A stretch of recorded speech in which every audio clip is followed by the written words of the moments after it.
السلام علیکم ورحمۃ اللہ وبرکاتہ۔ حدیث مبارکہ عنوان 3 دعائیں قبول ہوتی ہیں۔ عبارت عن ابی ہریرہ قال قال رسول اللہ صلی اللہ علیہ وسلم 3 دعوات یستجاب لہن لا شک فیہن دعوۃ المظلوم ودعوۃ المسافر ودعوۃ الوالد لولدہ۔ ترجمہ: حضرت ابو ہریرہ رضی اللہ تعالیٰ عنہ فرماتے ہیں کہ رسول اللہ صلی اللہ علیہ وسلم نے فرمایا 3 دعائیں ہیں جن کی قبولیت میں کوئی شک نہیں: مظلوم کی دعا، مسافر کی دعا، والد اور والدہ کی دعا اپنے اولاد کے حق میں۔ رواہ سنن ابن ماجہ، حدیث نمبر 3862۔ سامعین محترم، اس حدیث مبارکہ میں حضور علیہ السلام نے 3 قسم کے لوگوں کا تذکرہ فرمایا کہ جن کی دعا کی قبولیت میں کوئی شک نہیں۔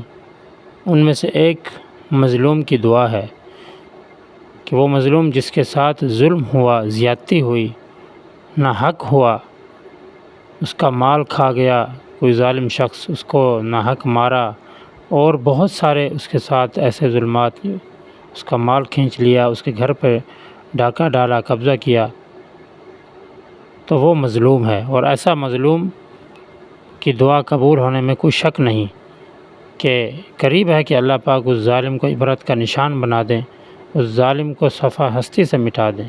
تو اس لیے مظلوم کی بد دعا سے ہمیں ڈرنا چاہیے، بلکہ اس مظلوم کا ساتھ دینا چاہیے جس کے ساتھ ظلم ہوا ہے۔ اور دوسری قسم کے لوگ کون ہیں؟ وہ ہے مسافر، جو اللہ کے راستے میں چل رہا، جو سفر میں چل رہا، وہ مسافر ہے۔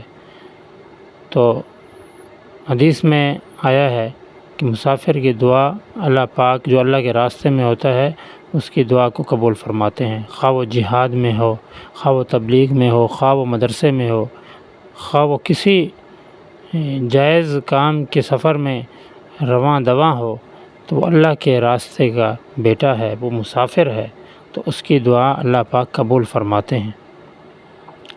نمبر 3، والد اور والدہ کی دعا اپنے اولاد کے حق میں۔ یاد رکھیں، اللہ اور اس کے رسول صلی اللہ علیہ وسلم کے بعد دنیا میں جو ہمارے ساتھ مخلص اور ہمارے ساتھ قربت والا جو رشتہ ہے وہ والدین کا ہے، کہ والدہ اور والد ہمارے لیے بہت ہی مقرب شخصیت ہیں۔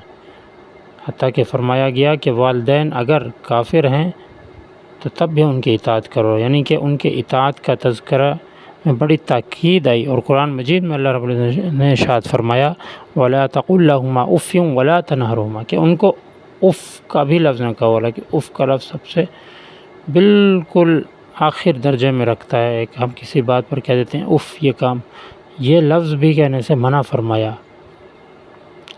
والدین کے بڑے حقوق ہیں جو اللہ رب العزت نے بیان فرمائے، تو ان کی دعا جو ہے ہمیں لینی چاہیے۔ ان کی دعا قبول ہونے میں فرمایا کوئی شک نہیں کہ والد اور والدہ جو اپنے اولاد کے حق میں دعا کرتے ہیں تو اللہ پاک قبول فرماتے ہیں۔ حدیث پاک میں آیا ہے کہ ماں کے قدموں تلے جنت ہے اور باپ اوسط ابواب الجنہ، جنت کا دروازہ ہے۔ تو اس لیے والد اور والدہ دونوں کو راضی کرنا چاہیے، دونوں کی اطاعت کرنی چاہیے، ان کے ساتھ حسن سلوک کے ساتھ پیش آنا چاہیے، کیونکہ ایک اور حدیث مبارکہ میں آیا ہے کہ والد کی رضا میں رب کی رضا ہے۔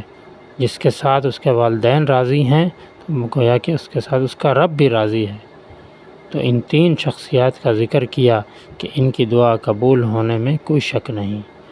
تو ہمیں اس حدیث پر عمل کرنا ہے اور ہمیں کوشش کرنی ہے کہ ہم نے اپنے والدین کی اطاعت کرنی ہے، ان کی خدمت کرنی ہے، ان کی دعائیں لینی ہیں۔ رب تعالیٰ سے دعا ہے کہ اللہ پاک ہمیں ان باتوں پر عمل کرنے کی توفیق عطا فرمائے۔ وآخر دعوانا ان الحمد للہ رب